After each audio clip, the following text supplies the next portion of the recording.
ముఖ్యమంత్రి వాగ్దానం చేసిన మృత కుటుంబాలకు ₹1 కోటి వెంటనే, మృత కుటుంబాలకు ₹1 కోటి పరిహారం వెంటనే, మృత కుటుంబాలకు ₹1 కోటి పరిహారం వెంటనే.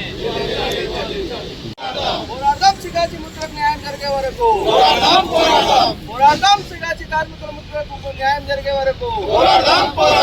జై తెలంగాణ, జై తెలంగాణ.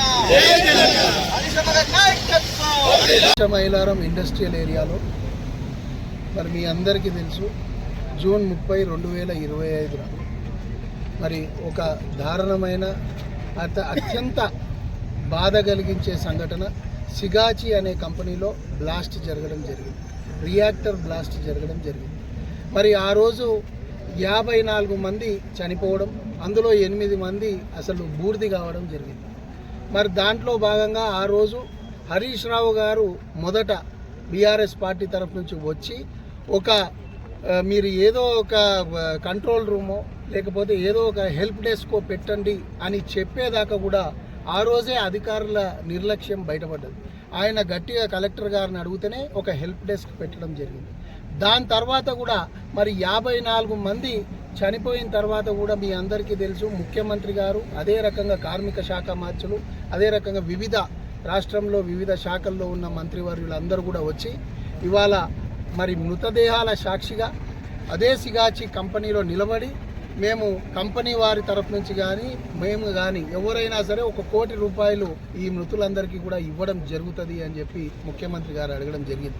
మీరు మీడియా వారు అడిగారు ప్రభుత్వం ఇస్తుందా లేకపోతే కంపెనీ ఇస్తుందా అని ముఖ్యమంత్రిని డైరెక్ట్ అడిగితే ఎవరిస్తేందా ₹1 కోటి ఇస్తామన్న మాట మేము నెరవేర్చుకుంటాము, మీరు అందరూ చూసి మమ్మల్ని అభినందిస్తారు అని ముఖ్యమంత్రి గారు చెప్పడం జరిగింది.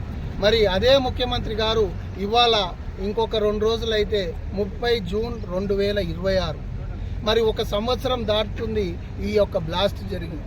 మరి ఈ 1 సంవత్సరంలో మొత్తం బాధితులను ఎవరిని అడిగినా కూడా మృతుల కుటుంబాలు ఒకటే చెప్తున్నారు, మరి మాకు 25 లక్షలు మాత్రమే ఇవ్వడం జరిగింది.